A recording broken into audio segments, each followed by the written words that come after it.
Hello anh em nhá, đợi tí nhá, đợi tí, đợi tí.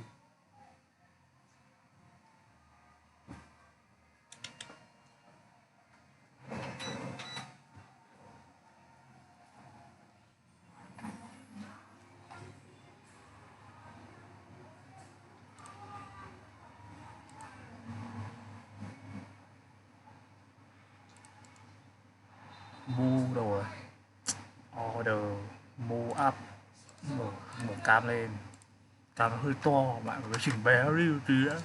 Vậy cứ là nói chuyện đều, không phải nói chuyện giống thực hiện cơ. Chỉnh đâu nhá. Ô có rồi này. Nó hơi to đúng không? Có rồi đấy. Đâu. Tai nghe của bố mày đâu? Tôi vừa về không ạ? Hàng xóm tôi có.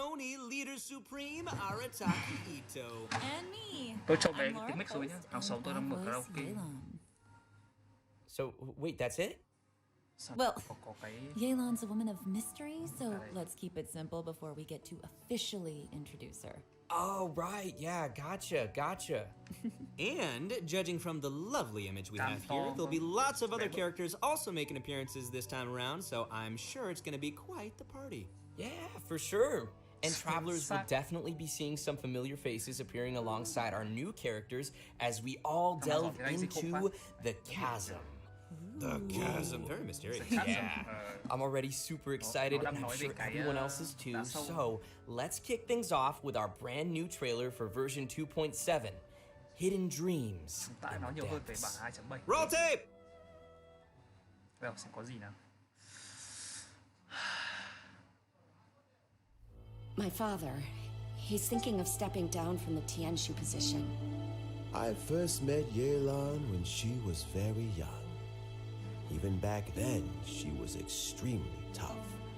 She kept her cards close to her chest. The day the chasm was unsealed, I put in a request to be transferred here, so I could finally learn the truth of what happened back then. Everything is chaotic here.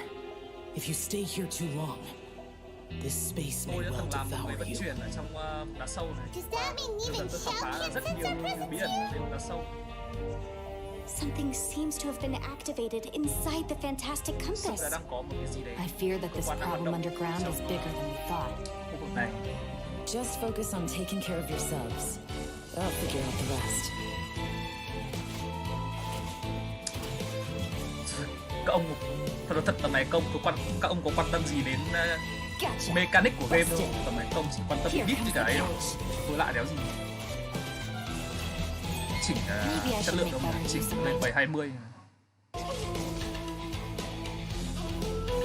Đây rồi. 4 sao đấy. Mà có C6 đâu không được không biết. Tôi thì chắc chắn là không rồi. Bán ạc mà. No, it's still alive. Why would you become like this? That sounds like Xiao. Could he be in Cái này hình như là event. No way. Không phải. Is that who I think it was? Something's not right. Something's wrong with this domain. Leave now. Get out of there. I lured you here to this underground space because I found your weakness. Die here with me. Cái gì? Thằng nào? Giận thằng nào đấy?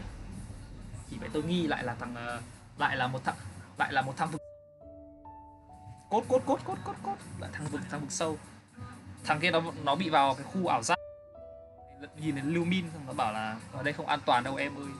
Ra khỏi đây đi em. Nhưng mà bạn bị ngáo thì đâu phải em bạn đâu. Em bạn bây giờ nó đang ngồi đâu đấy. LANVG biết đúng nhỉ? GSFU D6CM đúng không? Để ghim. Thì nhá, tôi cho bé cái cam xuống một tí.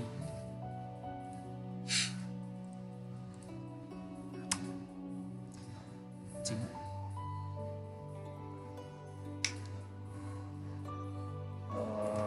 Freedom Code Genshin sao nhỉ?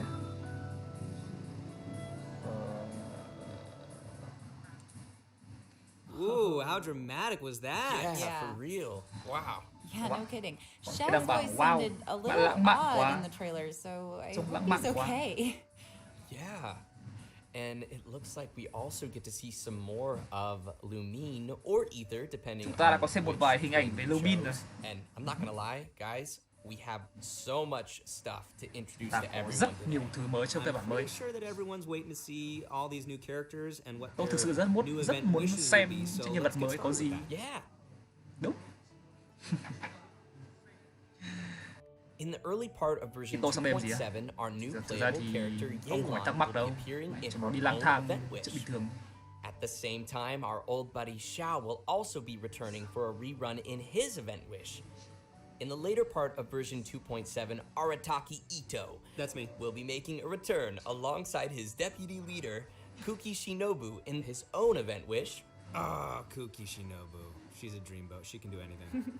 Also, in terms of Bọn nó đang weapons, nhắc đến travelers con can expect to see an 4 sao all-new mới bảo weapon là một banner con featuring Shinobu the new chuyên nấu ăn. 5-star bow, Aqua Chào Legging. Simulacra. And that covers the new event wishes for version 2.7. Next, we have a quick trailer to give us a preview of the first of our new characters, Yelon. Roll tape! Đây, và đến Yelon. Hình ảnh ở đây chỉ là ma giới trong quá trình phát triển, thế nên là không phải là sản phẩm cuối cùng.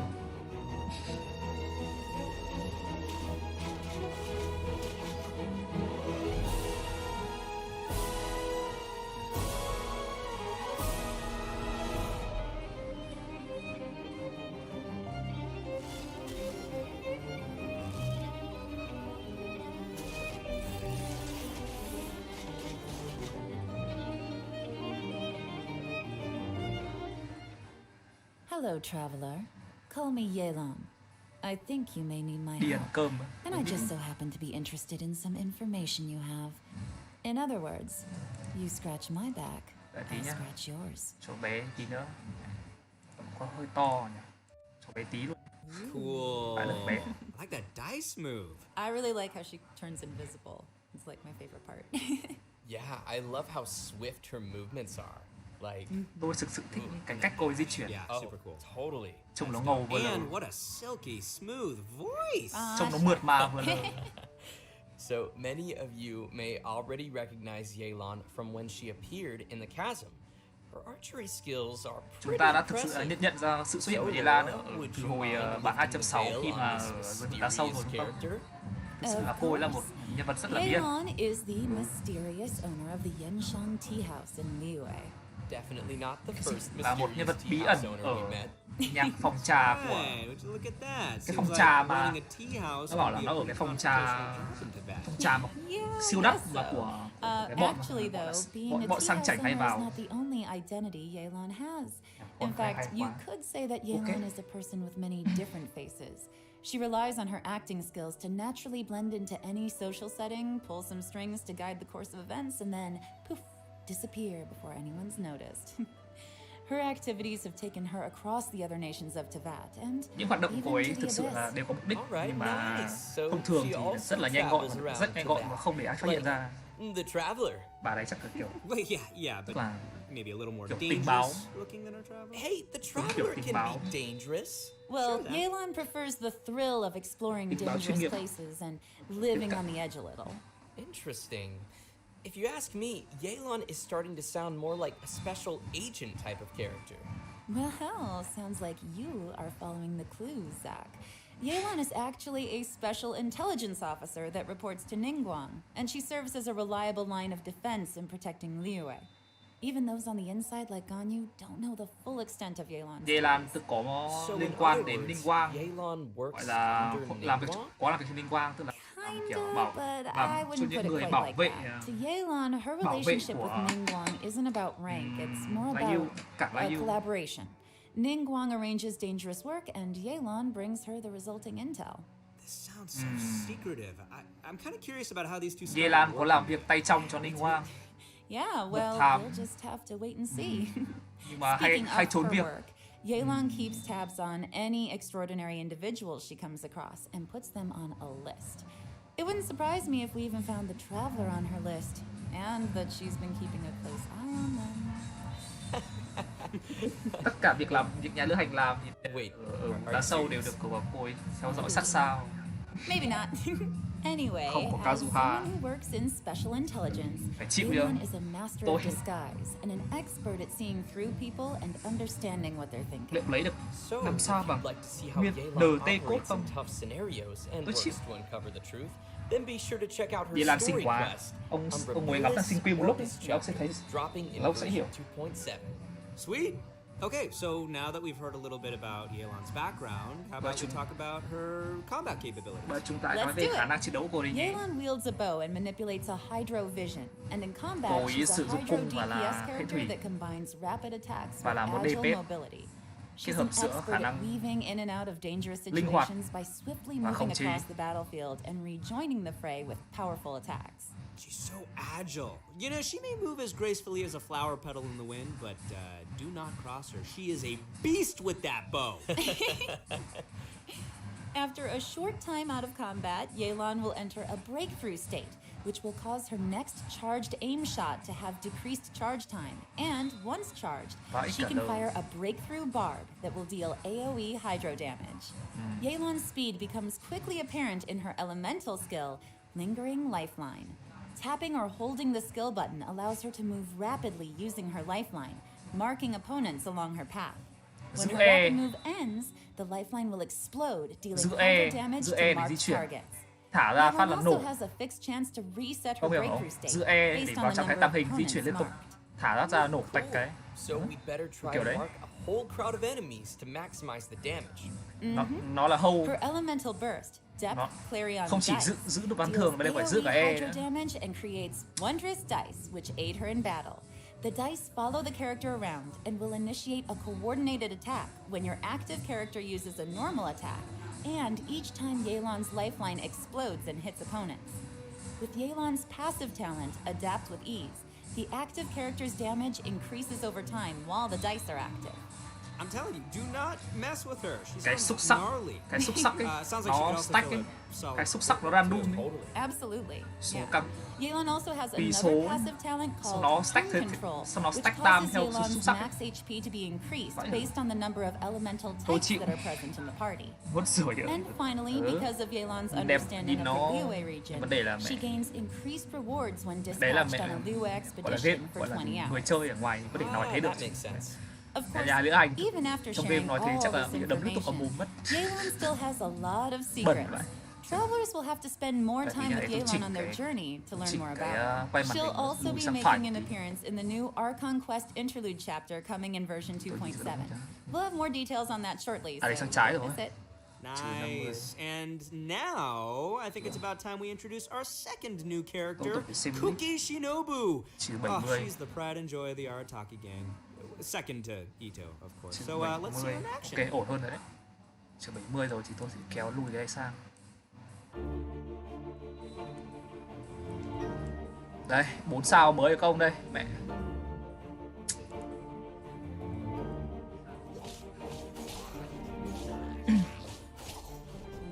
Vẫn còn hơi trống một tí đúng không? Đấy, trống kín luôn này. Đấy. Đây, khó nạp á. Theo tôi đọc thì theo nãy là nói thì MBBank có thể tự nạp được bằng quy, nhưng mà đấy là trong trường hợp tấn công được thôi. Sợi trông ngầu nhỉ. Nhưng mà tôi thấy điểm trừ, tôi thấy điểm trừ của cái chiêu cuối con này rồi. Giống tất cả những con cha mà tạo vùng khác. Địch mà không bay ra khỏi vùng là cứt. Thế thôi. I love the way she looks, like color scheme and of course the green hair and the mask, like she looks super capable. Cái bút coi như không tác dụng. Design, I love that, like lightning flowing around her and the swords, the way they go up in the air. Go down. Well, you guys can see why she'd be an obvious addition to the Arataki gang. She's just that good. All right, leave the introduction to me, will you? Only after getting to know Shinobu can you really begin to fathom how important she is to the entire Arataki gang. Kuki Shinobu knows how to do almost anything and is constantly rescuing the boss, aka Ito, and fellow gang members from dangerous situations. With her help, the little wandering gang of misfits in Hanamizaka has become a skilled crew capable of taking on any kind of commission. Oh, I think I see who's really running things in the game. So the real question here is, why would someone as competent as Shinobu ever choose to join the Arataki gang? What are you trying to say, Zach? Oh, you know what I'm trying to say. No, I'm not exactly sure, but let's move on. Anyway, we need to track the start of Shinobu's story back to her family. Turns out that her family has traditionally served as shrine maidens to Narukami for who knows how long. So you're saying she went from a strict family of shrine maidens to joining the Arataki gang? Yeah, is that so surprising? That's a pretty big 180. Well, it just goes to show how much she's changed. When she was younger, Shinobu was sent as an understudy to the Grand Narukami Shrine, but after a certain incident, she started to doubt whether she was really suited for the strict life of a shrine maiden. So Shinobu decided to leave the path of her family behind and search for a path of her own. Out of curiosity and personal interest, she took the initiative to learn a variety of crafts and skills, and it wasn't long before she obtained many certificates. So many, in fact, that she can't even fit all her qualifications on a business card. For example, Shinobu even went to study law in Liyue, which is when she met Yenfei. So they know each other. Yenfei has some pretty random acquaintances. Yeah, but Shinobu's had the chance to meet many people along the Nó đang bảo là con bé này có quen biết cả Yenfei luôn. Work environment. She's rejected countless work opportunities. She even passed on an opportunity from Kujo Tengu to work in the Tenryou Commission. Wait, they know each other too? Mm-hmm. And guess who she chose to be with? You can guess. Ningguang? It's the Arataki gang! Oh, yeah. Yeah, that. For some reason. Guys, I'm so excited. It's great. Okay, moving on. No one knows why. Moving on. Alright, if you're interested in learning more about Kuki Shinobu and the Arataki gang, and I know you are, then be sure to check out Shinobu's very own hangout event in version 2.7. Not only will you get to see a daily life of the Arataki gang, but you'll also get to learn a lot more about Shinobu's past. And that's about all I can say for now. Travelers will have to check out the event to learn more. Okay, we've covered her backstory. Now let's see the Arataki gang's deputy leader kicking some butt in battle. Woo. Kuki Shinobu is a support character who wields a sword and uses her electrovision to both heal teammates and deal continuous damage from off the battlefield. She can do it all. Her unique skills allow her to sacrifice her own HP in combat in order to heal other party members. Aww, it's valiant. That's so sweet of her. It's selfless. Nice. It's generous.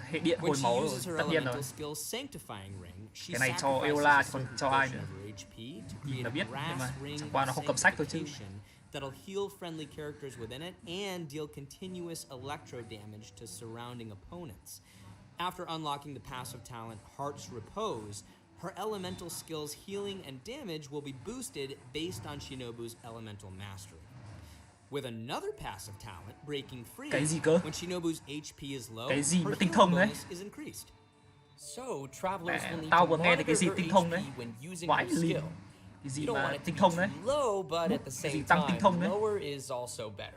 What the Definitely, yes. Shinobu's elemental burst, Gyoe Narukami Kariyama Right, creates a special field in front of her that deals continuous electro damage to opponents within it. And it goes without saying that Shinobu is amazing at carrying out expeditions. With the passive talent Protracted Prayers, she gains increased rewards when dispatched on an Inazuma expedition for 20 hours. So she knows how to bring home the bacon. Tasty. It is. It's very tasty. Let me tell you, man, Ito sure is lucky to have such a capable deputy leader. But the feeling is mutual, and Shinobu feels the members of the gang are also super important to her. They are her true family members, regardless of her rebellion. Although Shinobu has to bear a lot of trouble over and over again, the gang is the only place she feels truly free and at peace. I think it's great that they found each other. Yeah, definitely. Well, I hope everyone is feeling pretty excited for these new characters. Oh boy, we covered a lot there. Yeah, definitely a lot. So, I think it's about time we roll out our next redemption code. Redemption Bây code. giờ đến cái code thứ hai nhé. The redemption code. Rồi, code thứ hai.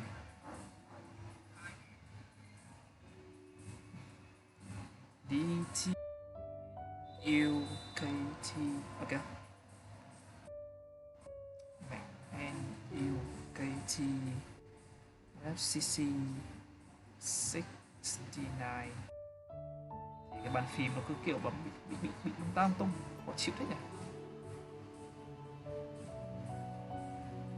DTNUKT FCC 69. Ok. Đấy. Hy vọng Sayum C6 mới dùng đồ tinh thông, còn C6 một thứ như ATK. Lý thuyết là thế đấy. Cái nào nhá? Cái nào cái viết code đấy?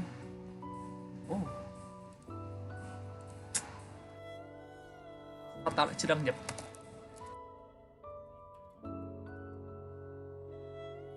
Rồi.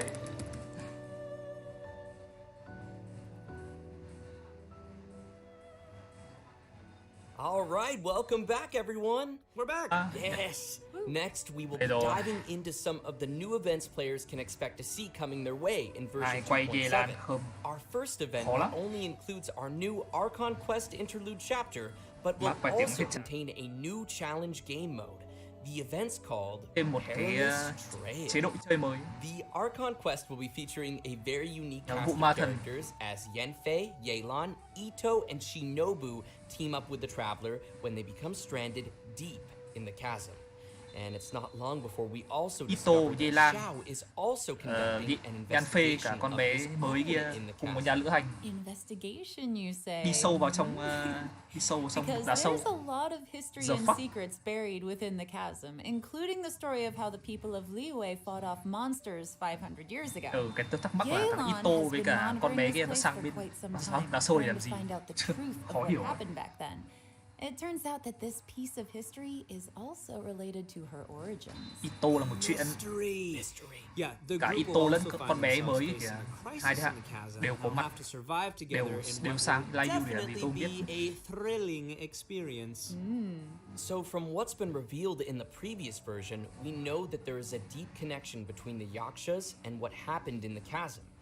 It even seems that our vigilant Yaksha Xiao has some obsession with the area. It'll be interesting to see why he's in the chasm and what he's looking for down there. Travelers will have to follow Xiao's steps to learn more about the history that has been sealed there. As travelers play through the Archon quest, the combat challenge Realms of Guile and War will also gradually become available. Travelers will need to constantly defeat enemies within a challenge domain. Completing 3 challenges will be counted as a round. The first 3 domains will consist of 3 rounds, and the last domain will have 6 rounds. What's unique about this event is that after each round, you have to rearrange your party according to the domain's rules. Nó giống cái event anh em vừa chơi rồi đấy. Only one member of the current party can be selected to continue. Anh em nhớ cái event mà có là chi ré không?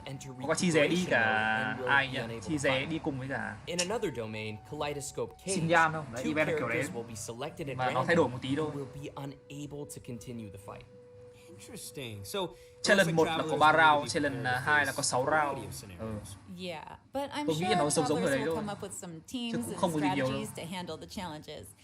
Still, it sounds like they're gonna need to use a lot of characters. I don't know if everyone's leveled up quite so many. Yeah, that's a good point. I know I gotta level up a lot of my characters.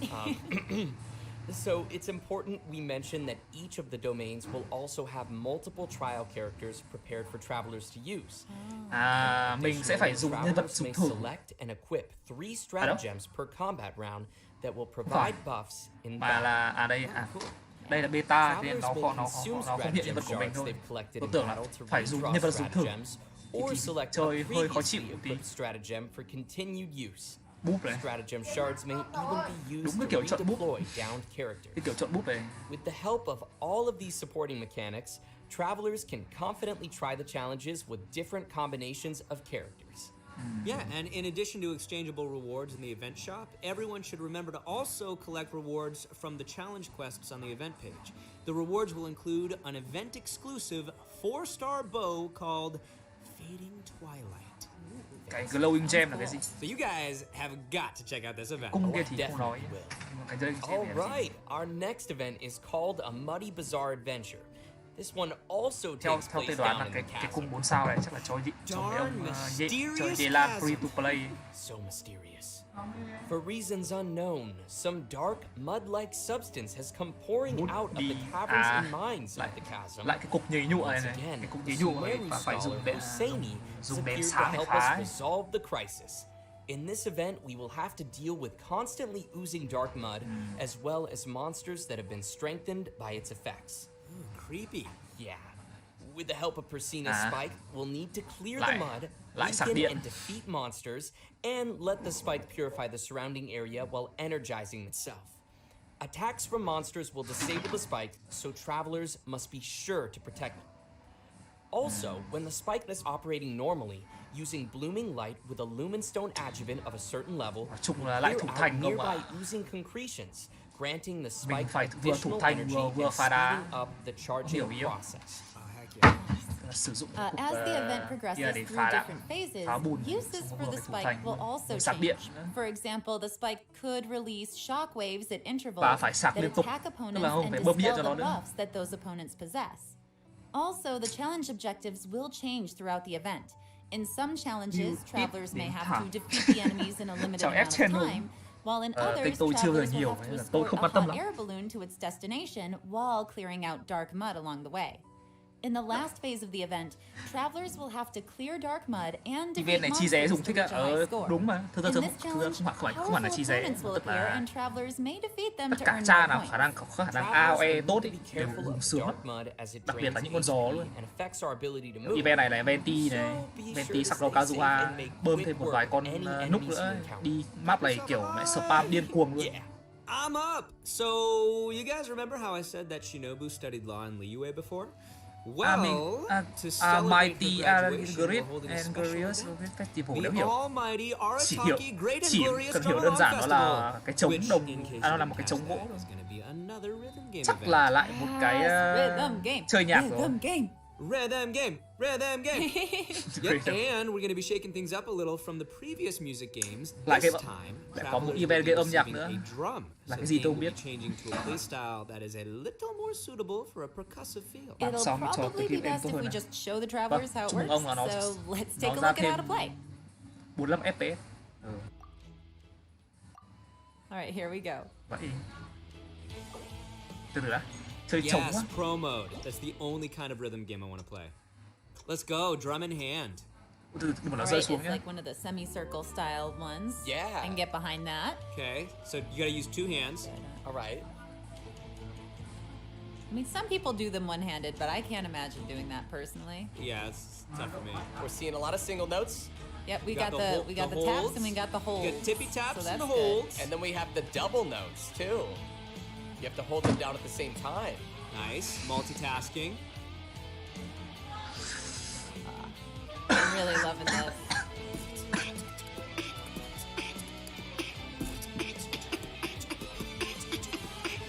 Ai à? Kinh beatbox luôn mà. Ông Ito vừa beatbox này à? Uầy, đỉnh đấy.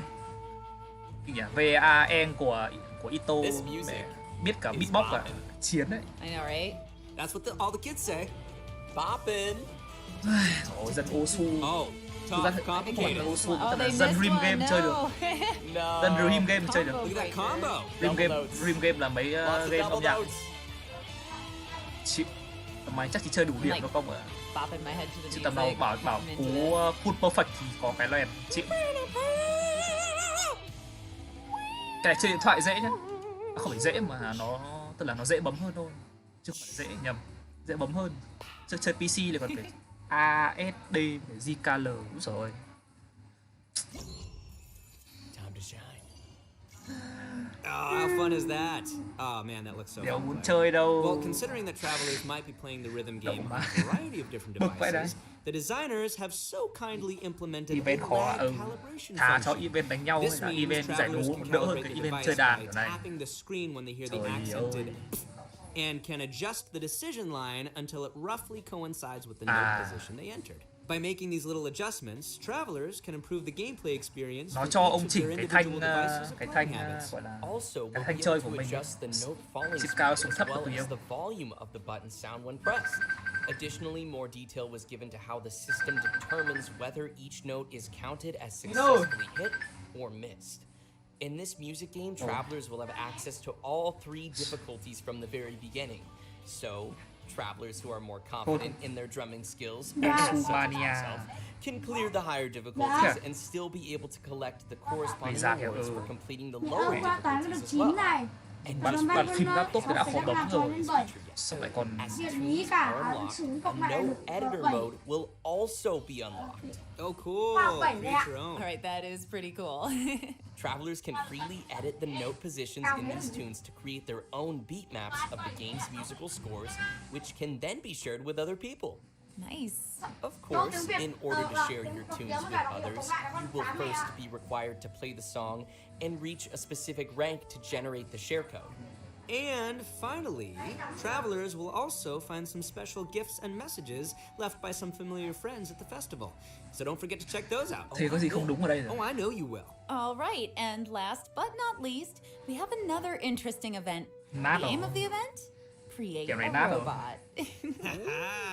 Yeah, nobody saw that one coming. That's right, travelers will receive a material collector from a toy merchant from Fontaine. There are a total of 3 processes you must complete. Number 1, source material collection. Number 2, elemental charge. And number 3, core activation. Completing these processes will produce a robotic furnishing that can be placed in the Serenity Pod. The robots can have a variety of possible model types and animations, which will be determined by what you do during the 3 processes we just mentioned. There's even a chance to produce a special furnishing that can perform all 3 animations. Oh, nice! During the event, travelers will be able to claim a total of 4 robots from test model vouchers. If, say, you were unable to produce the model you wanted, you can use the trade function to send requests and obtain the product model that you need. So, who's excited to make some robots? I am! Nó bảo làm cái gì animation I can't wait to see what everyone makes in this event. And that's it for the new events in version 2.7. Lỗi của Next, we have some important system updates and optimizations coming to the game. First, to help travelers on their adventures, the system designers have added challenge feature tips to the beginning of some high-level material domains. These will include some suggestions on how to quickly defeat the monsters in the domain, which might help travelers find the optimum team or strategy to efficiently clear it. Next, the system designers will be providing some detailed tips to help players train and strengthen their characters.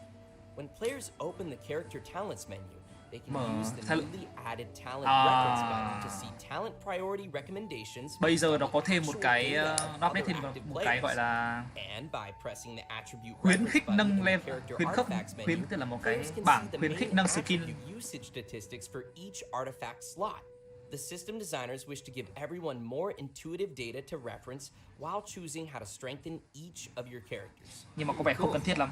Vì the talent reference button looks super convenient. Like it seems like it would be really helpful if you're kind of on the fence and you don't know which one to pick. You can see what everybody else has like done in the past. Oh, totally.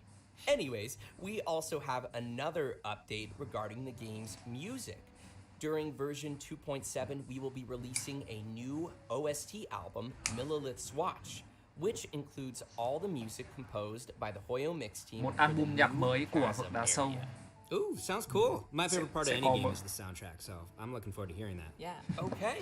Next, we have a new collaboration to announce to everyone. Genshin Impact will be teaming up with the Funko brand to release a series of Genshin Impact Funko Pops. Whoa! Yeah. The first wave will feature Genshin Impact hợp tác cùng với cả Funko với cả My Style, Bebop Asia để làm and Lumine. These will be released as Funko Pop Asia bobblehead figures. Travelers who are interested can head to the official Funko website to be notified when figures are released. Không biết giá như nào đâu nhưng mà trông vẻ đéo rẻ. Cái này nhá, mấy cái này nhá. Cái tiền ship ấy, cái tiền ship mấy cái này thôi nó đã đắt, bằng một nửa cái tiền mua đồ. Đừng theo mẫu á. Hình như hết cái cốt này là hết chương trình luôn hay sao? Thông thường đến cốt thứ 3 là end rồi.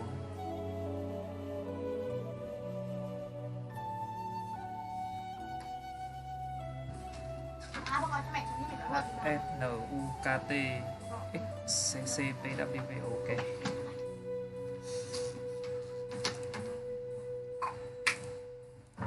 Bộ đỏ đây có bộ buổi tối thì được.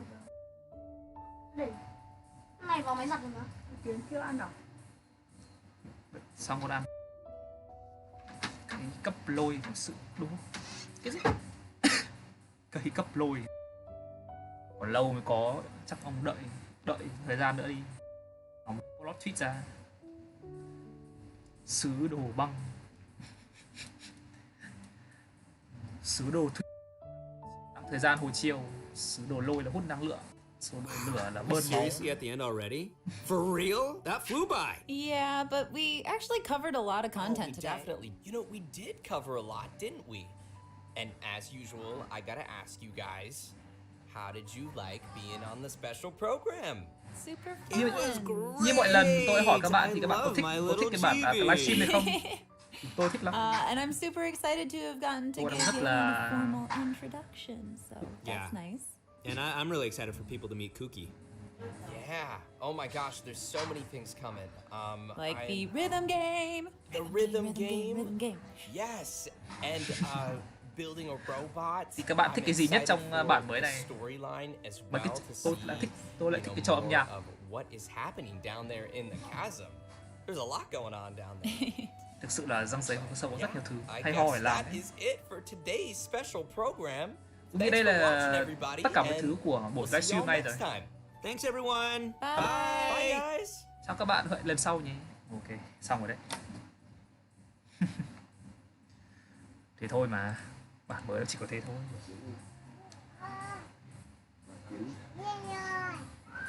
Bác ạ.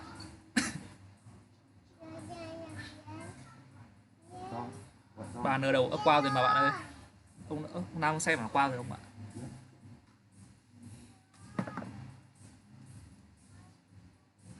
Qua rồi đâu mà ông xem mà nó qua được một lúc rồi, chắc là nó hết rồi, nó hết banner rồi thì ông mới thò ra hay sao, hoặc là nó quên để banner lên mà tôi không lý luôn đấy. Tôi làm mà nghe thì banner nó chỉ nó spoil mỗi là đúng rồi, tôi hình như mà nó quên không banner sao ấy. Chỉ có mỗi ấy thôi, chỉ có mỗi hai nhân vật thôi, nó chỉ mỗi hai nhân vật mới sao không thể banner đâu, nó quên hay sao ấy. Đấy, công nhận là nếu mà đã nâng skin thì người ta sẽ ưu tiên nâng cái gì mà khiến công mất não nhiều hơn chứ. Kazuha chắc 2.8 á, tôi cũng chưa biết đâu, bởi vì 2.8 là ra thằng cầm sách mới nhưng mà chơi boxing ấy, tôi đang không biết là Kazuha có ra cùng được hay không. Hai con gió một banner nghe hơi dở, sự kiện hơi phá bàn phím. Thôi thế là đỡ rồi chứ,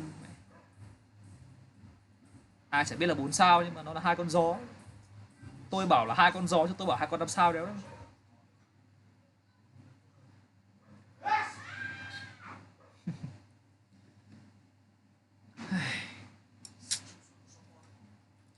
Mời các ăn tối nhá. Này, cơm của tôi là toàn rau gì đấy không? Đấy, không có gì ngoài rau. Cơm toàn rau luôn. Mẹ cầm sóng ở trong Nguyễn Đức nhá. Tiếp xong rồi bạn. Bây giờ ngồi nhập cốt với cả. Tôi sẽ ngồi vừa ăn vừa. Mình nghe ăn tối nhá. Không cảm nữa, tôi kiểu không muốn ngồi ăn kiểu này đâu nhưng mà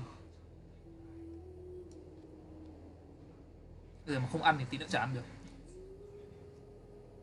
Bát cơm của tôi toàn rau với cả chung toàn rau, củ cải với cả rau muống hết.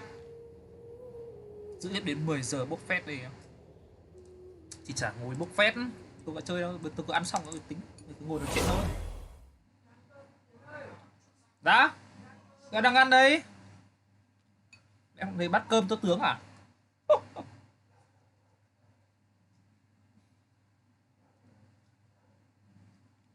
Em đợi hù tao đi ra này. Hù tao chắc lâu đấy. Hù tao chắc lâu phết đấy. Còn dòng ly thì tôi không biết. Nhưng mà nếu theo dự kiến thì chắc là dòng ly sẽ đi ăn trước hù tao, bởi vì đúng nhỉ? Bởi vì hù tao thì run đó.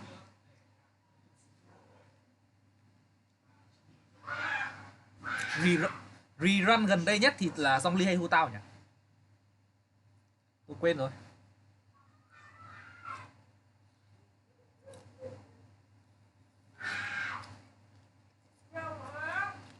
Hù tao là 2.4 đúng không?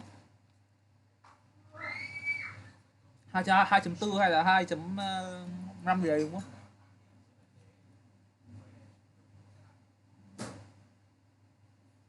Tôi nhớ. Hù tao trước à? Mà nói chung là nó vẫn plot twist lắm, chả biết được đâu, bởi vì nó còn tùy vào cốt truyện nữa, vì cái storyline nó nhét đi đâu nữa.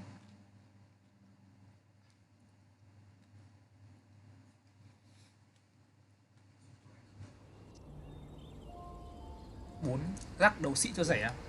Nhưng mà có vấn đề gì đâu. 4 rác vẫn chơi bình thường mà. Qua nó không tối ưu được thôi, không tối ưu được hết đâu. Tin vui cho anh em là tôi chuẩn bị cho cái cái tiện cái đi với một con giá khá là bèo. Sau tôi sẽ lấy một con mới, có mới với giá bèo gấp tầm 20 lần. Vì ông bảo có nghỉ game mà không. Tôi quay về cuộc sống làm newbie. Sống quãng ngày đau khổ. Chiến chạy được 6k. Chiến chạy 6k và đối tượng là gì đâu.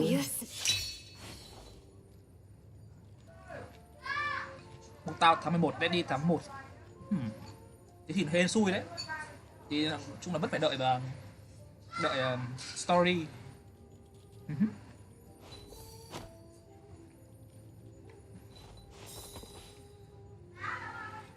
Kiếm Lê Minh. Mẹ thằng đi lắc lúc nào ATK cũng thằng cao nhất đấy. Không bao giờ có chuyện nó thấp hơn được đứa khác đâu, mẹ không yên tâm. 2k2, 2k1. Mình đều có set đâu mẹ.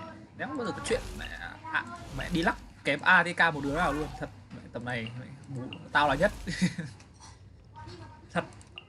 Mày tao nhất. 2k3 mẹ, có bà này cầm cái đéo gì mà 2k3 tấn công đấy. Tôi đã lắp cái gì trên người đây? Hổ.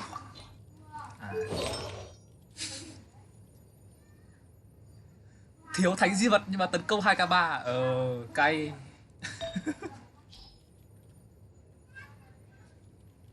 Ông AK lúc nào à?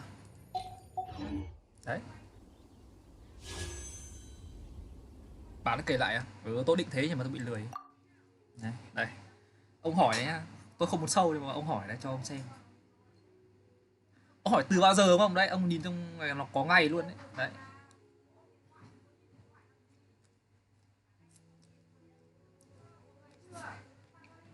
Dùng CL là con có cao tâm bản có nhất.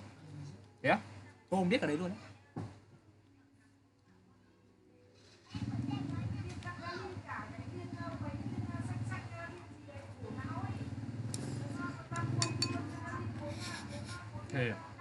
Game bây giờ càng ngày càng bị lú, đúng không?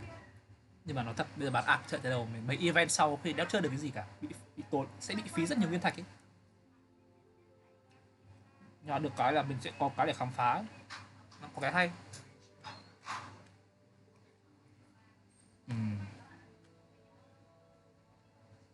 Hai cốt cuối á. Tầm này tốt nhất tôi thật ông lên trên group Facebook ấy, dễ hơn.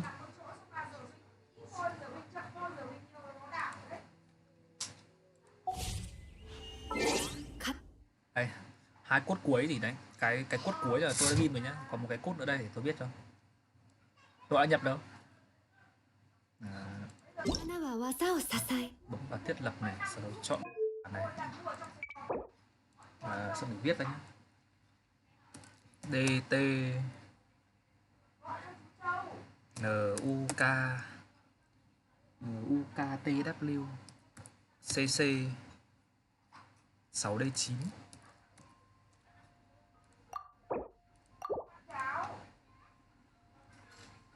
Lan VGF UD6CM UD6CM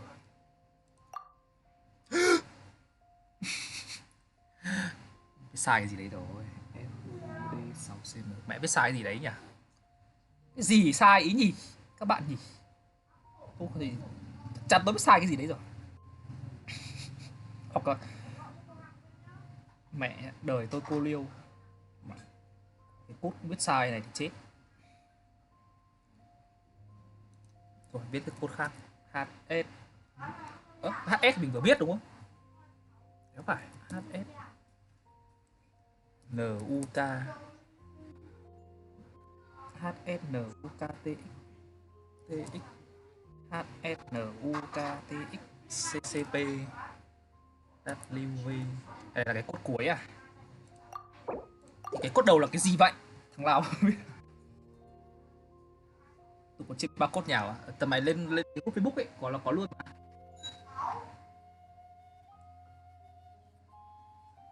Mẹ mình viết sai cái gì? S anh ơi, S cái gì em? Biết mỗi S anh ơi không thì bố tôi cũng chả hiểu được. Xem nào. GF GFU GF D6CM. Mẹ thiếu cái gì đấy đúng không? Để tôi lên trên chat của anh em đi mà. Mẹ. Cái lan VGSF à? VGSF đây à? Đâu? VGSF ok, thiếu một chữ S. Bổ sung. Ok. Rồi xong chúng ta có 3 chấm để làm gì? Và tăng giá ác chứ làm gì? Lý do đấy là chỉ cái là mẹ chưa nâng xong thôi. Hết mũ ra hết nữa chứ.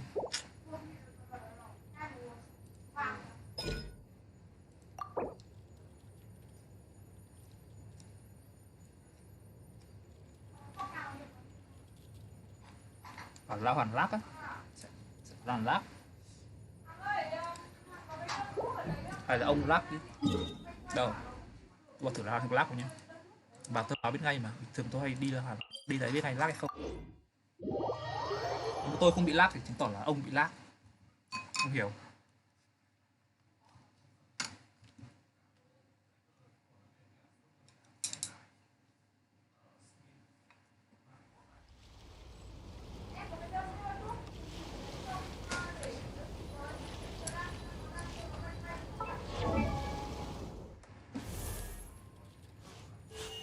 Katana wa waza o sasae, takumi wa takara.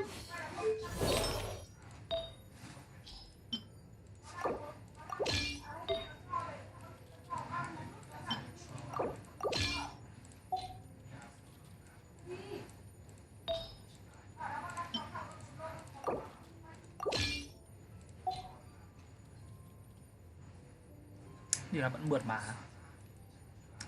Chứng tỏ là do ông đấy mẹ ông ấy đã làm một cái gì đấy tà đạo với cái máy ông ấy, không hiểu. Thế nó xảy ra vấn đề đấy. Team dưới sẽ là một Kokomi rồi.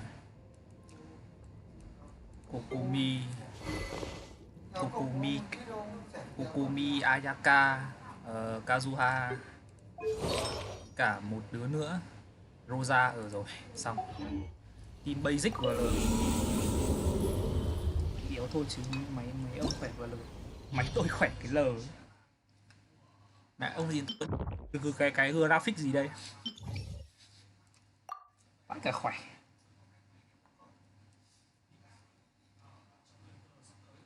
Jin lao trên cá cũng được, nhưng mà nó chỉ nổ được một phát đầu tiên lúc mà bùm một cái thôi, thế nên là mẹ đéo hiểu để làm gì.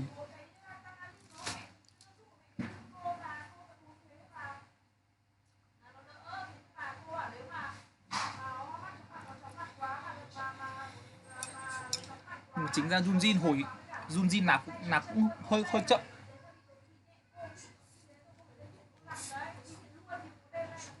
Nhiều rau muống quá. Cơm toàn rau muống.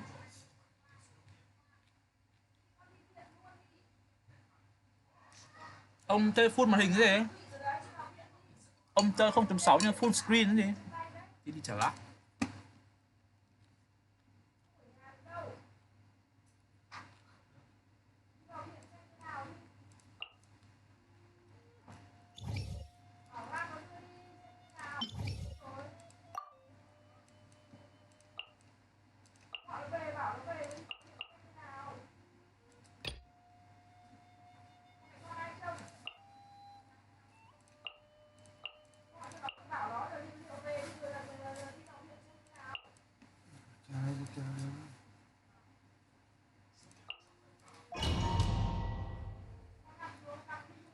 Full screen lag lắm hả?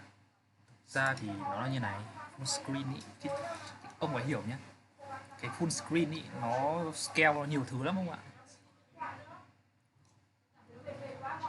Ông hiểu đơn giản như là muốn như kiểu là cái bộ xử lý của ông ấy, nó như là một cái thùng rác. À không, thùng rác nghe nó hơi lố, như kiểu cái ngăn bàn ấy. Tức là nó chỉ còn cái game Genshin này, cái căn bàn của ông nó chỉ tầm 3x3 ấy. Nhưng mà cái game Genshin này của ông nó là một cái tầm 3x3 cm. Cái hộp của ông là 3x3 cm. Thì game Genshin này nó là một cái hộp, nó là một cái tờ giấy A4, tờ giấy A3, hiểu không? 3x3 cm nhét. Ông bảo ông nhét giấy A4 vào thì nó như nào? Ông phải gấp nó vào đúng không? Ông chỉ phải gấp cái tờ giấy vào. Nếu nhét vừa phải gấp nó vào, hiểu không? Đấy. Ông để full screen thì ông phải gấp cái tờ giấy của ông nó kín được, tờ giấy A3 gấp kín được cái hộp 3x3 của ông ấy. Ông hiểu ý không? Còn nếu để Windows như tôi thì ông chỉ cứ gấp nó bé tí ấy, nó vẫn chống nhiều ô xung quanh. Tất nhiên nó vẫn còn slot cho những cái khác mà nó lag hơn thôi, thế thôi. Còn anh em nhà càn quay đâu. Đợi một ngày xin ra chế độ skip cả auto repeat rồi. Rồi gì điều ấy.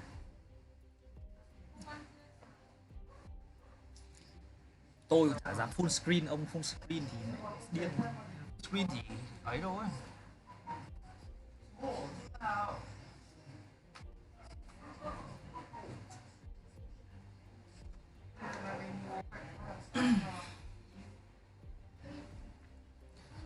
Code Phương lên trên group ấy, Phương. Chứ game thì ở đây game được có mỗi không game được hết ba cái.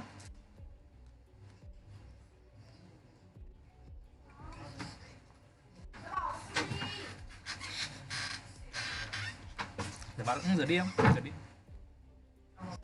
Tôi lấy hơi nhiều cơm mày ăn mãi không hết.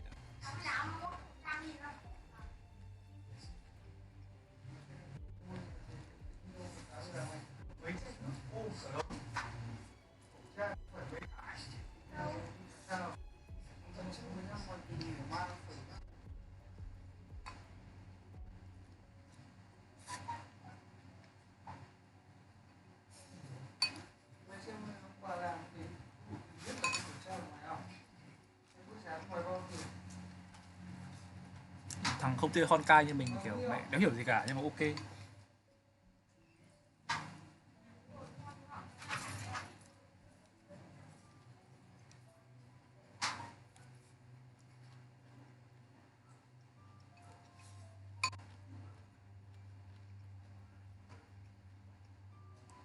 Tôi chỉ nói qua này thôi nhá, nói kiểu nói vui thôi nhưng mà không có ý gì đâu.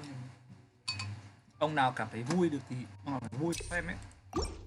Còn ông nào bởi vì cứ nhiều ông kiểu không xem đâu hoặc là biết thôi nhưng mà qua ấy kiểu xem thì xem, không xem thì thôi, đừng gọi là đừng có vào kiểu đọc mạch cá khịa hay là vào kiểu buông lời cay nghiệt làm gì. Thực ra tôi cũng chả phải làm ý kiến, tôi cũng chẳng thắc mắc gì đâu, nhưng mà kiểu cho anh em thoải mái thôi. Tự dưng lòi ra một vài ông ở đâu ra vào mẹ.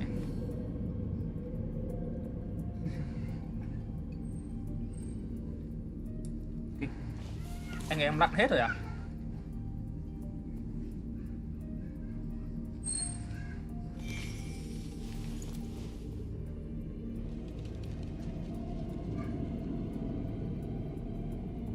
Thôi xin lỗi. Ông làm gì mà xin lỗi?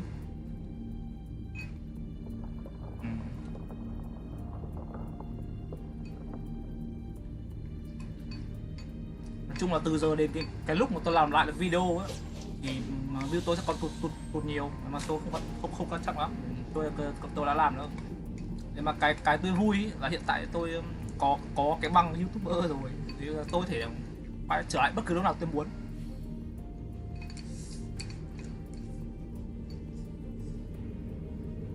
Ok, xong rồi.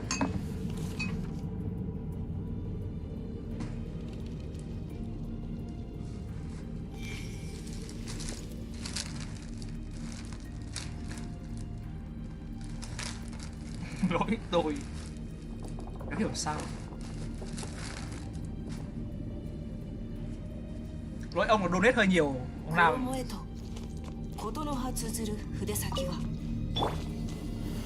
岩山八九天道万象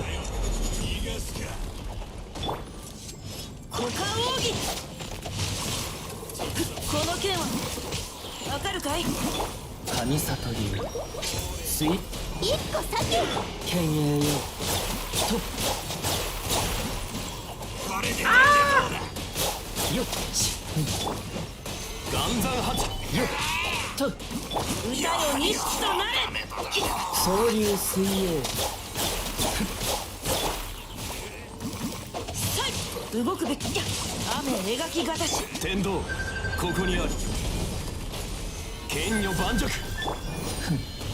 安らかに迫力とよっ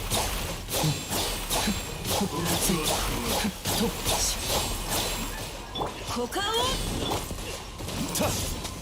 剣女盤石剣栄よ Mà thằng sinh quy của tôi đang không có đồ trên người rồi. Mẹ nó tôi đi được tôi biết. Mẹ không sao, mình chấp. Tao chấp một cha luôn. Không có đề gì cả.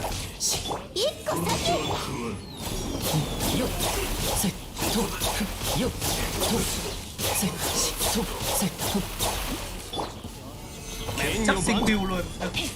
歌よ錦となれさい雨描きがたし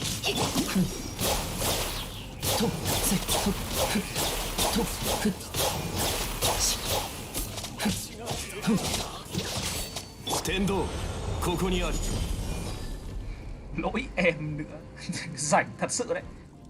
Rồi tôi đang tính chơi gian C4 cấp khiên với Ayato. Ông bảo chơi gian đi cấp khiên thì ông cầm mẹ mày thua ma còn hơn. Thề. Nhớ hiểu sao vài người bị rảnh ấy.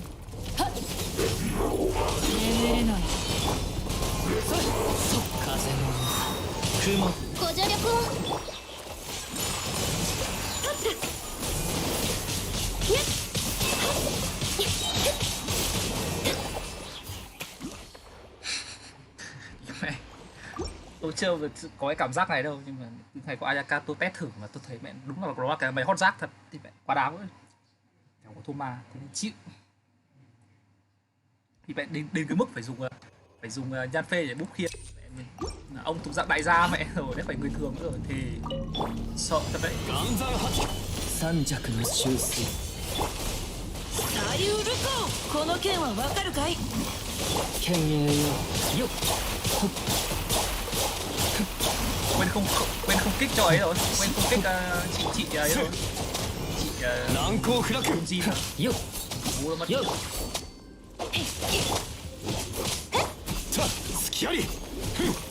歌よ錦となれ描きがたしさい Ở kia lần 2.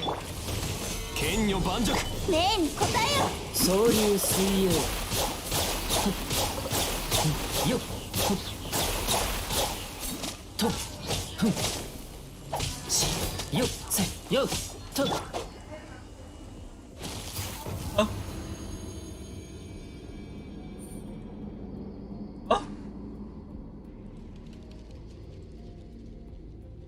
Ủa? Từ từ. Tôi nhớ cái con cây, cái con cây băng ở ngoài, tôi bỏ con đấy, tôi vào tôi đánh con này. Tại sao con kia chết? Trong khi tôi thấy nó con đây.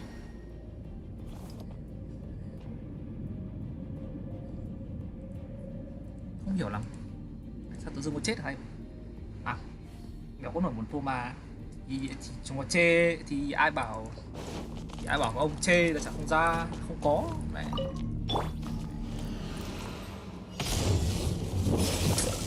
Mà vừa bấm nhầm cái gì xong thế là nó bật.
Mấy ông tôi vẫn chơi La Hoàn. Sẽ là mấy ông tôi. Mẹ. Mấy ông tôi mới đau. Còn đánh thường ngoại gia ca chậm kích của Yato, rồi đánh thường ngoại gia chậm kích rồi. Cái đéo gì? Ông mình chắc cái đéo gì đấy. Vậy đọc xong bị ngáo luôn. What? What do you mean?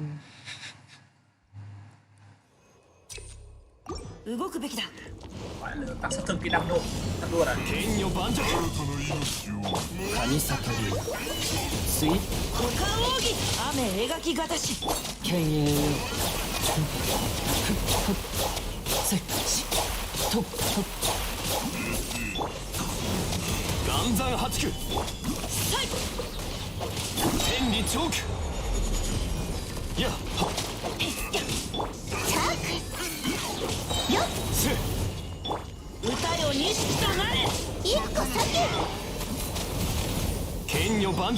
総流水泳。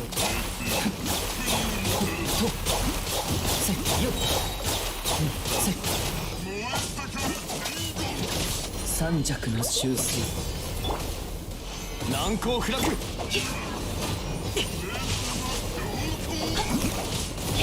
やるよ。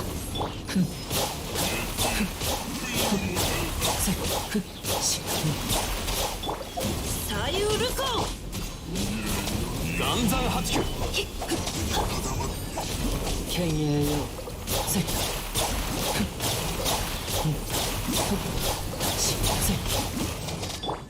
この剣はわかるかい？Chuyển qua lát xem. Xì lên ngáo đét. Ông hiểu được thì là công giỏi. Mẹ đâu chưa một khi rồi. Kéo quan trọng.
Công nhận là mẹ của Ayaka đi 23 mẹ nhanh hơn được tận 30 giây, nhanh hơn được team cũ, nhanh hơn team cũ được hơn 30 giây, hơn 30-40 giây. Kiểu nó bị kiểu cái quy của nó đi kiểu đi gọi là nó thẳng là đi đục lỗ ấy. Đục lỗ nhanh vãi lìn. Sát thương của tôi không nhiều đâu nhưng mà khả năng đục lỗ tốt. Ta bảo mà mẹ cái team của tôi sát thương nó bình thường nhưng mà nó được cái, nhưng mà tầm này đi phá khiên thì tốt vừa lờ ra, bởi vì nó nhiều cha, đơn giản là vì nhiều cha nên là nó đục khiên tốt, thế không? Lý do rất đơn giản. Đâu nhá. Đấy. Có biết đây là cái team gì không? Đấy, đây gọi là team đợt độ đấy cơ. Đâu này. Hãy biến nơi đây thành rạp xiếc.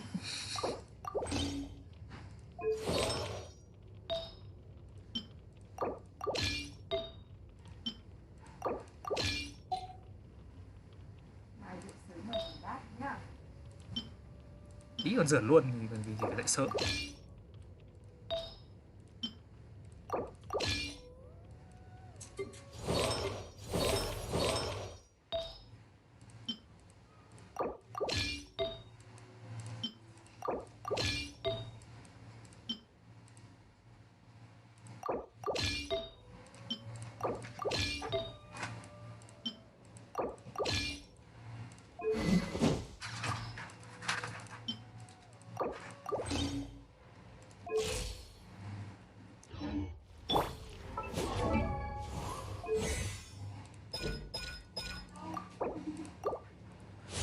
Quyển nâng thôi, sao không nhỉ, nâng thôi. Mẹ quý em tôi lắm đấy mẹ, 9 luôn. Nhưng mà cung mệnh thì không sao cả, chứ quan trọng đâu, chơi được.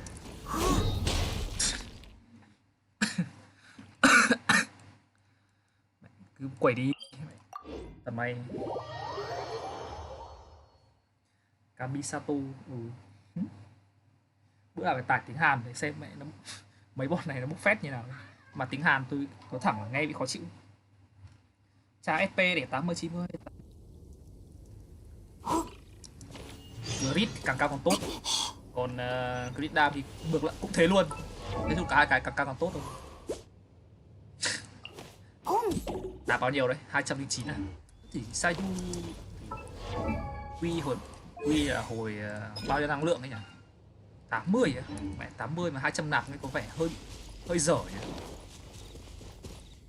Ủa mà đến đây.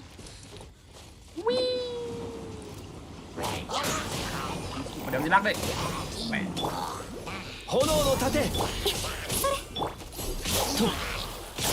Chụp ảnh Ayato chém slam nước gây phản cảm với xem.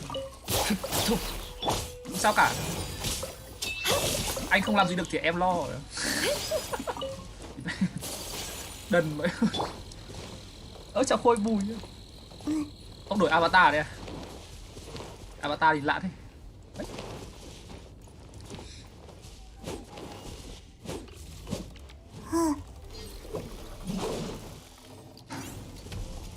Alaba. Tóm tắt Sayu. Alaba. Alaba. Alaba. Cái gì vừa hụt credit 2 phát liền đấy. Mẹ. Vào La Hoàn thì không hụt đâu, nhưng mà ra ngoài này hụt đến chết. Đi trai không mẹ. Trông đần vào lờ. Stream chưa nhở? Chưa. Hết rồi. Stream 17 à? Vừa hết rồi. Vừa hết xong. Nó từ 7 giờ đến bao nhiêu nhỉ?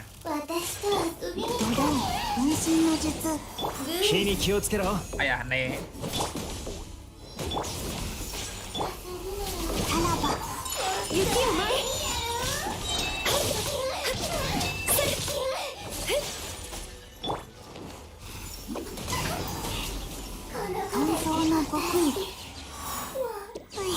Wow. 31% mà em tôi đã crit. Hit quả được đấy. Và 90 được ăn. Siêng linh của tôi là 50-100. Cộng thêm việc cầm xiên cá là lên được cả 62-100. Sire mất clay rồi á. Bữa trước tôi reset clay mà. Sương mù. Lệch cây sương mù à? Sao lại lệch? Mẹ. Lệch thế nào? Mẹ. Này. Hẳn là đi có người lệch này. Mẹ. Lệch đâu? Lệch đâu? Mẹ. Cho tôi xem lệch của ông là cái gì mà. Đâu?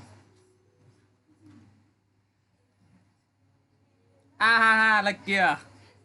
Lệch kìa.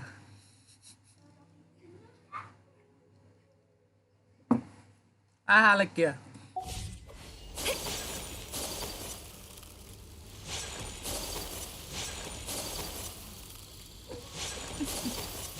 Chán thế.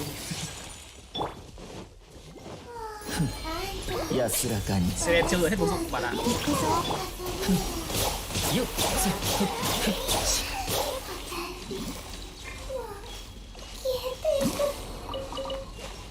Bí thuật để mưa trên mái tôn kết hợp với mẹ quả đéo gì nhỉ? Xịn vờ lờ. Rồi, nói chung là cứ cái nhà này cứ chia nhau ra mà thể hiện thôi, trừ ông Thoma búp khiên không nói gì ra thì em Thoma sẽ 6 búp tội búp cả đam nữa. Rồi. Ai ơi, Alaba.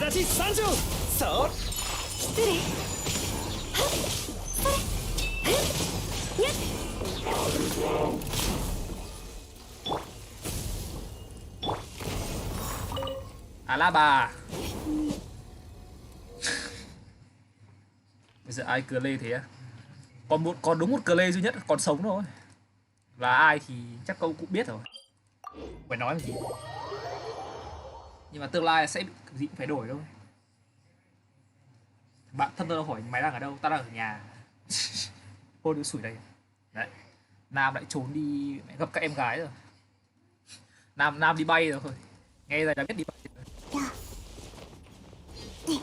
Mẹ. Không có kiếm đi thì nạp phải không? Có cầm hẳn cái quả này nạp cho nó chiến thật sự luôn. Giờ tôi chưa hiểu cách chơi của Sayu lắm vì tôi chưa đọc skin. Xe Phương à? Mày mỗi Phương còn ai? Quá rõ rồi.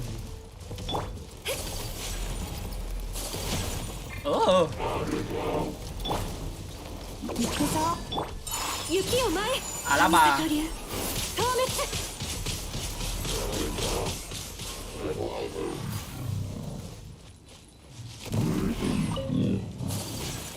Con em pep con em kiểu quy pep thằng anh phết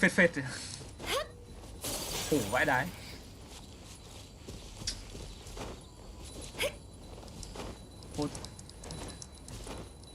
Uống rượu à? Mẹ thôi, mẹ sa đọa ít thôi bạn ạ. Mẹ không, anh em lại kiểu mẹ không theo kịp thì chết.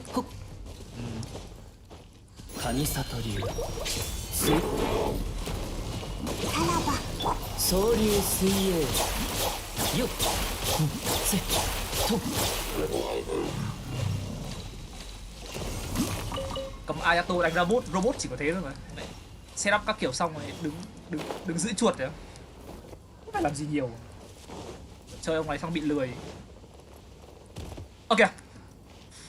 Mày thế mẹ. Nếu kịp click chuột ạ, tưởng của đấy ngã cao lại lộn lại sập bộp cái đất mồm. Kéo nhiều.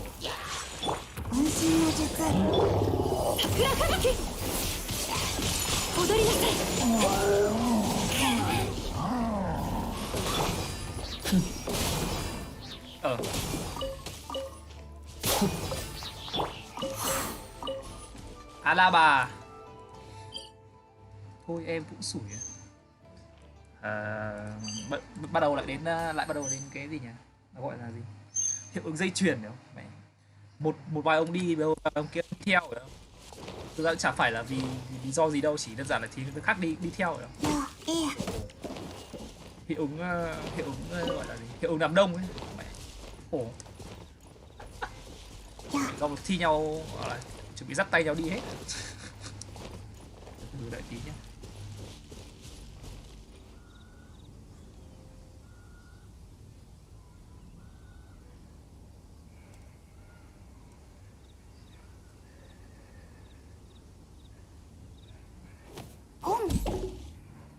Tôi biết ngay mà. Mẹ. Đi hết thật. Chỉ phải đốt nốt chỗ nhựa kia mới được.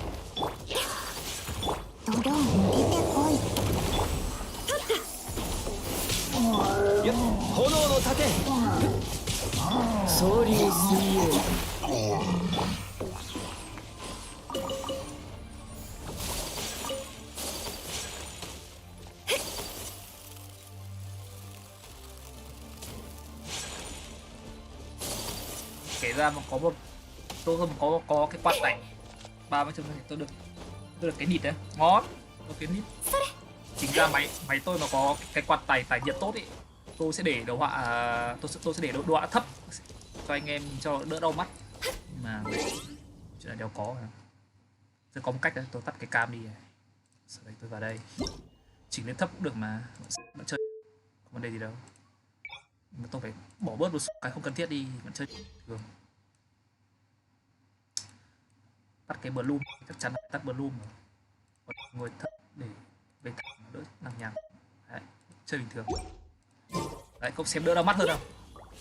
Đấy, mà nó vẫn không lag, vẫn thế mà không hề lag đâu, chẳng qua là máy tại sao tôi để thấp hơn, tại vì cho máy đỡ nóng thôi. Em nhìn nó vẫn thế đúng không?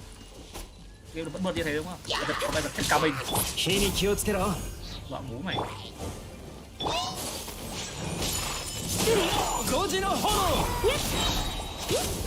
Mẹ. Con gác lửa băng mới.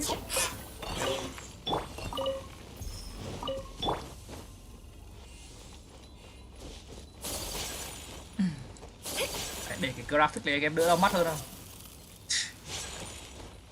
Đấy mẹ. Thì mà tôi không livestream, tôi thể để nó ở graphic trung bình cũng được. Mà mẹ bật cái OBS lên phát là thôi, máy kiểu nó thành cái lò bắt quái ấy. Nóng vãi luôn. Máy tôi máy mà nóng thì đó là một chuyện nhá, nhưng mà nó nóng xong rồi nó vào trạng thái save mode ấy. Khi nóng quá nó máy tự vào trạng thái save mode ấy, xong nó giật một lúc cho máy nó bắt mát rồi nó lại mát rồi nó sẽ lại bình thường một lúc vậy, giật sợ thật sự luôn. Alaba Alaba Ala bố, ala ông, Alaba. Rồi, còn cửa dưới này để thằng anh lo. Cửa dưới đâu?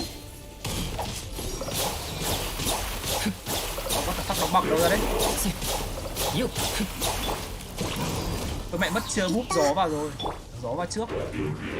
Tôi bỏ mẹ, đéo được rồi. Thôi em đùa đấy. Thôi em đùa đấy. Chảy cối thôi, đùa tí thôi. Có tính đấy. Mẹ. Tắt hít. Mẹ. Quên mất, mẹ phải bồi gió vào trước chứ.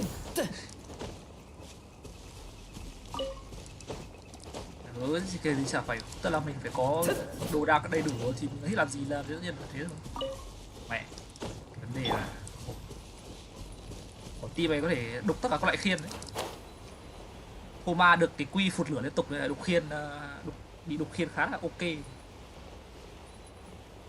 Nhưng mà đéo bao giờ nhanh thằng Bennett cả đi lắc. Mẹ đục vãi lờ. Cli không nói rồi. Mà Cli mà không có E thì đúng là đéo thua. Còn Bennett thì thôi, mẹ đục nhanh vãi lờ, đi lắc thế. spam nhẹ cái bay khiên. Nhàn không. Mưa trên mái tôn. Alaba.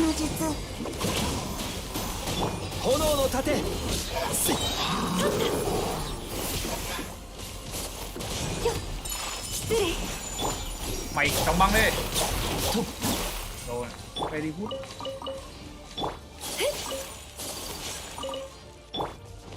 Đội quân nhà Kamisato đã đến Layu để làm gì tôi không biết.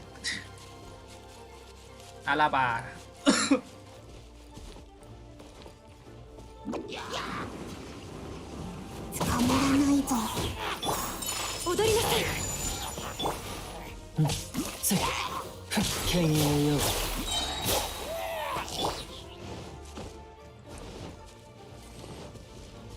Yep. Kamisato流水さらば雪を前総流水泳よっよっ火に気をつけろ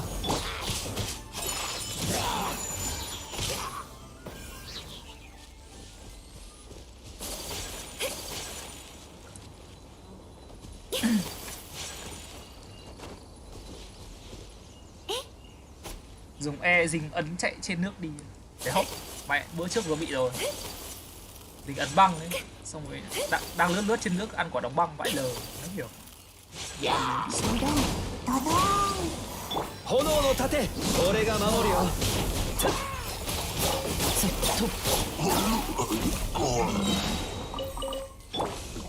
Alaba.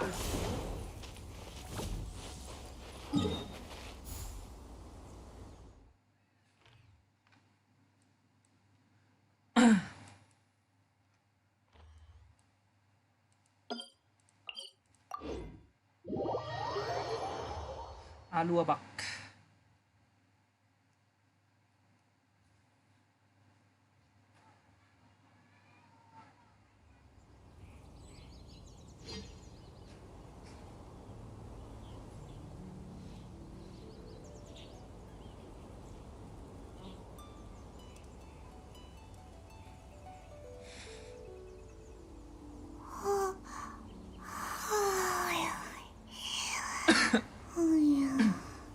Má. Giọng nghe cute vừa lời.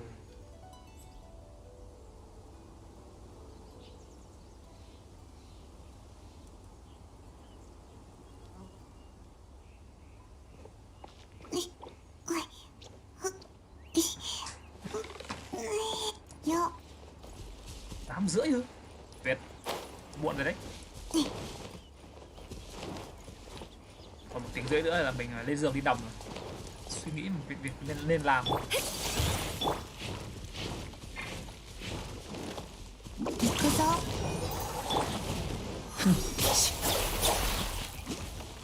Đến.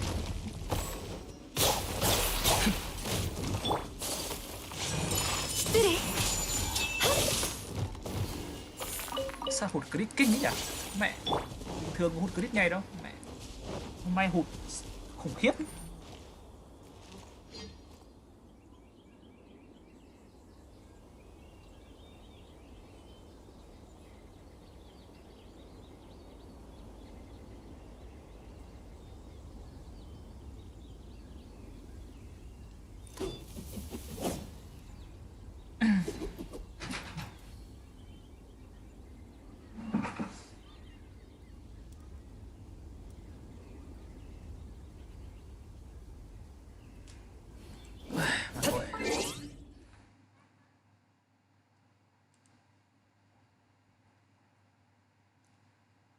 Sẽ phải nghe qua Facebook nhé.